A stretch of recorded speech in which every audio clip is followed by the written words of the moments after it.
At this hour, 3 American doctors are dead after a rampage shooting at a children's hospital in Afghanistan. Government officials say a police security guard opened fire on the grounds of the Cure Hospital in the capital city of Kabul. The U.S. Embassy confirming the 3 doctors killed in the attack were American citizens. Cure is an international hospital specializing in children's and maternal health and is one of Afghanistan's top hospitals. The gunman has been arrested, according to the country's interior minister. Dozens of Afghan civilians, foreigners, journalists, and members of Afghan security forces have died this year in Afghanistan in an escalating wave of insurgent violence. 2 of the dead in today's attack were father and son. Ukraine's interior minister says a city hall in a southeastern Ukrainian city is clear of occupying pro-Russia protesters, but police say not quite. Local authorities say a large group attacked protesters at the building in Mariupol, and protesters called police.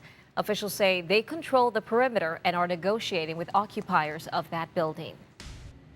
Big win for the Mavs last night. They evened up their series against the Spurs and blowout 113-92 snapped a 10-game losing streak against the Spurs for the Mavericks, and it was Dallas's first playoff victory since June 12, 2011.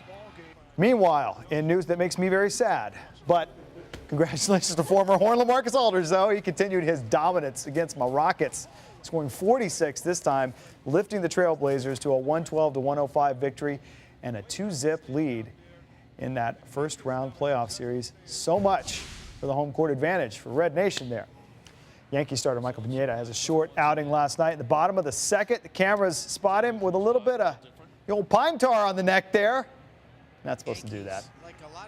Red Sox skipper spots it too, asks the ump to take a look. He does. Pineda is ejected. He was suspected of using pine tar in his last start against the Red Sox, but was not checked for it during the ball game. Okay. Go ahead and jump. More on this world record base jump coming up on Good Day Austin. Keep it right here. An elderly man in Czechoslovakia is lucky to only have lost his shoe as he tries to make it across the tracks. We all know how these stories sometimes end. Ouch. Look at that. He made it, but the train knocked him down. Oh. As we said, lucky to only have lost his shoe. When will people learn?